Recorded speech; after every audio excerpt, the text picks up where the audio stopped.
नमस्कार दोस्तों, आपका स्वागत है एक जनता तक न्यूज चैनल पर।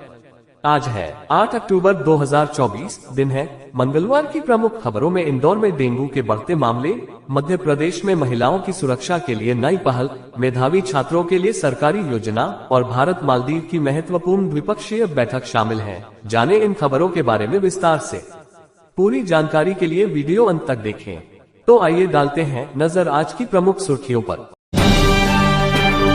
इंदौर में डेंगू ने बढ़ाई चिंता, कांग्रेस ने किया अनोखा प्रदर्शन। इंदौर में डेंगू के बढ़ते मामलों ने शहरवासियों और प्रशासन को चिंता में डाल दिया है। 1000 से अधिक डेंगू के मरीज सामने आ चुके हैं, जिसके बाद कांग्रेस ने नगर निगम की निष्क्रियता को लेकर विरोध प्रदर्शन किया। इस प्रदर्शन को डेंगू के मच्छरों का विशाल भोज नाम दिया गया, जहां पत्तलों में गंदगी और गंदे पानी को प्रतीकात्मक रूप से परोसा गया। कांग्रेस का कहना है कि शहर में गंदगी और जलभराव के कारण डेंगू मच्छर तेजी से पनप रहे हैं और नगर निगम इस स्थिति को संभालने में पूरी तरह से असफल रहा है।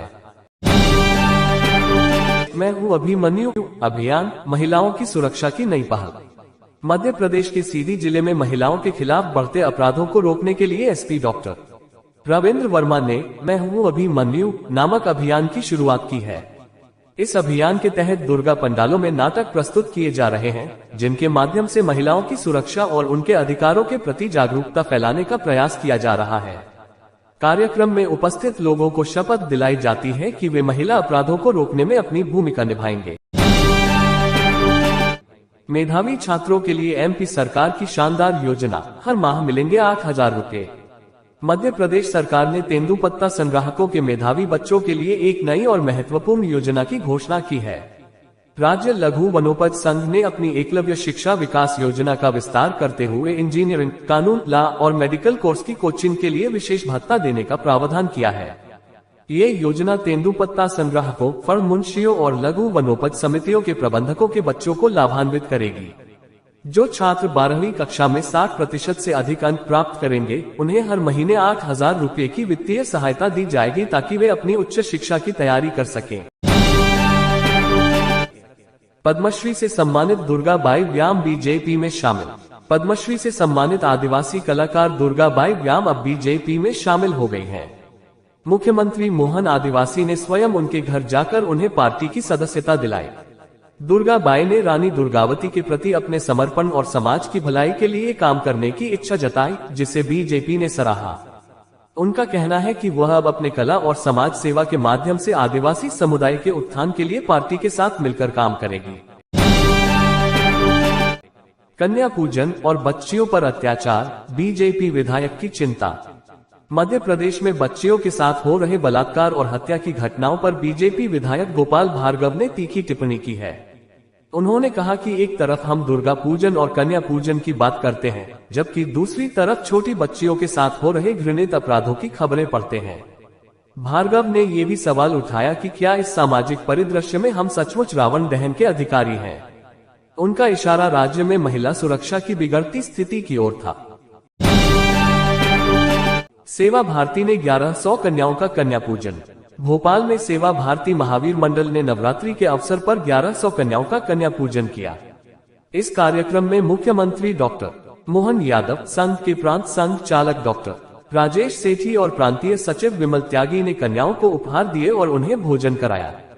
मुख्यमंत्री ने कहा कि यह भारतीय संस्कृति की पुरानी परंपरा है और इसे जीवन भर जारी रहना चाहिए। डॉक्टर राजेश सेठी ने कन्याओं के प्रति समाज में सम्मान की आवश्यकता पर जोर दिया। मध्य प्रदेश के अनुदान प्राप्त कॉलेजों पर सरकार की सख्ती। मध्य प्रदेश में 74 अनुदान प्राप्त कॉलेजों ने पिछले 5 वर्षों में फीस की रिपोर्ट नहीं दी है। राज्य सरकार ने इन कॉलेजों से 3 दिन में जवाब मांगा है। उच्च शिक्षा विभाग ने स्पष्ट किया है कि कॉलेजों को छात्रों से वसूली गई फीस का 20% हिस्सा सरकार को जमा करना अनिवार्य है, लेकिन पिछले 5 सालों से यह राशि जमा नहीं की गई है। संभागीय शिक्षा अधिकारी को कॉलेजों द्वारा दी गई जानकारी और जमा राशि का मिलान कर रिपोर्ट पेश करने का निर्देश दिया गया है। महाकाल के प्रसाद से हटाया मंदिर का फोटो, डिब्बे पर नहीं होगा शिखर और ओम। उज्जैन स्थित महाकालेश्वर मंदिर में मिलने वाले प्रसाद का पैकेट बदला जा रहा है। अब इस पैकेट पर महाकाल मंदिर की तस्वीर और ओम का चिन्ह नहीं दिखेगा। मध्य प्रदेश हाईकोर्ट ने इस मामले की सुनवाई करते हुए मंदिर समिति को 3 महीने का समय दिया था। अब लड्डू प्रसादम के पैकेट की डिजाइन बदली जाएगी। इसके बदले नए डिजाइन के पैकेट तैयार किए जाएंगे। फिर 5,000 करोड़ का कर्ज लेगी मोहन सरकार। मध्य प्रदेश सरकार एक बार फिर 5,000 करोड़ रुपए का कर्ज लेने जा रही है। 11 साल और 19 साल के लिए सरकार आरबीआई से कर्ज लोन लेगी। 3 महीने में तीसरी बार होगा जब आरबीआई से इतनी बड़ी राशि की मांग की गई है। दरअसल राज्य में चल रहे विकास कार्य और अन्य योजनाओं के लिए सरकार लोन ले रही है। लाडली बहना योजना, आवास समेत अन्य योजनाओं को पूरा करने के लिए ये कर्ज लिया जा रहा है। ड्रग्स मामले में कांग्रेस बीजेपी पर हमलावर, जीतू पटवारी ने सीएम और पीएम से पूछे सवाल। भोपाल में ड्रग्स फैक्ट्री का भंडाफोड़ होने के बाद कांग्रेस बीजेपी पर हमलावर है। प्रदेश कांग्रेस अध्यक्ष जीतू पटवारी ने पूछा कि मुख्यमंत्री मोहन यादव गृहमंत्री के रूप में क्या कर रहे हैं। युवा पीढ़ी को नशे में धकेलने का ये षड्यंत्र किसके संरक्षण में किया जा रहा है। पटवारी ने मामले में प्रधानमंत्री मोदी से जवाब मांगा है। उन्होंने कहा कि पीएम को बताना चाहिए कि कौन युवा पीढ़ी को नशे की जद में धकेल रहा है। मध्य प्रदेश में हाई अलर्ट, नक्सली खतरे के मद्देनजर सुरक्षा बढ़ाई गई। छत्तीसगढ़ में सुरक्षा बलों और नक्सलियों के बीच हुई मुठभेड़ के बाद मध्य प्रदेश के सीमावर्ती क्षेत्रों में हाई अलर्ट जारी किया गया है। सुरक्षा बलों को आशंका है कि नक्सली छत्तीसगढ़ से बचने के लिए मध्य प्रदेश के इलाकों में प्रवेश कर सकते हैं। इसे ध्यान में रखते हुए सीमा पर अतिरिक्त सुरक्षा बल तैनात किए गए हैं और संदिग्ध गतिविधियों पर कड़ी नजर रखी जा रही है। भोपाल में बनेंगी 4 नई तहसीलें। भोपाल शहर में तेजी से बढ़ती आबादी को देखते हुए प्रशासन ने गोविंदपुरा सकल को 4 नई तहसीलों में बांटने का निर्णय लिया है। आने वाले समय में भोपाल के एमपी नगर, टीटी नगर, सिटी और संत हिरदाराम नगर को नई तहसीलें घोषित किया जाएगा। इस कदम से न केवल प्रशासनिक कार्यों में आसानी होगी, बल्कि बढ़ती जनसंख्या के कारण उत्पन्न होने वाली समस्याओं का भी बेहतर समाधान किया जा सकेगा। सेल्समैन ने गरीबों का 7.75 लाख का राशन किया गबन। कटनी जिले के धीमरखेड़ा ब्लॉक के मंगेली ग्राम पंचायत में सरकार द्वारा गरीबों के लिए आवंटित 7.75 लाख रुपए का राशन सेल्समैन द्वारा गबन किया गया। कलेक्टर के आदेश पर खाद्य आपूर्ति अधिकारी ने जांच की, जिसमें पाया गया कि सोसाइटी के सेल्समैन वीरेंद्र गर्ग ने गेहूं, चावल और नमक का वितरण नहीं किया था और इस राशन को हड़प लिया था। ये घटना गरीबों के हक पर गहरी चोट है, जिसे लेकर प्रशासन सख्त कार्रवाई कर रहा है। पूर्व मंत्री पीसी शर्मा का 25 घंटे का उपवास, बेटी बचाओ अभियान।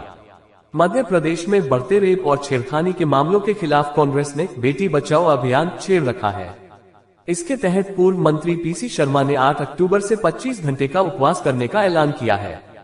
शर्मा का कहना है कि इस उपवास के जरिए वह समाज में बेटियों के सम्मान और सुरक्षा का संदेश देना चाहते हैं। साथ ही महिलाओं की सुरक्षा के प्रति राज्य सरकार की उदासीनता को लेकर उन्होंने बीजेपी सरकार पर निशाना साधा। भारत मालदीव द्विपक्षीय बैठक में मुइज्जू को भारत से कई तोहफे।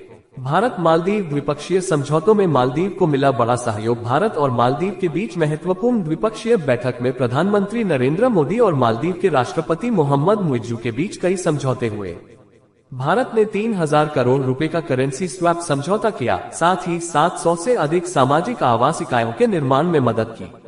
पीएम मोदी ने मालदीव में हनीमाधु अंतर्राष्ट्रीय हवाई अड्डे के रनवे का वर्चुअल उद्घाटन भी किया, जिससे दोनों देशों के संबंध और मजबूत हुए हैं। जम्मू कश्मीर में नए विधायकों की मनोनयन प्रक्रिया का विपक्ष का विरोध। जम्मू कश्मीर में चुनावी नतीजे आते ही 5 नए विधायक मनोनीत किए जाएंगे, जिससे विधानसभा में विधायकों की कुल संख्या 95 हो जाएगी। धारा 370 हटने के बाद जम्मू कश्मीर रीऑर्गेनाइजेशन एक्ट 2019 के तहत ये प्रावधान किया गया है। हालांकि विपक्ष, विशेष रूप से पीडीपी नेता इल्तिजा मुफ्ती ने इसे धांधली करार दिया और चुनावों की वैधता पर सवाल उठाया।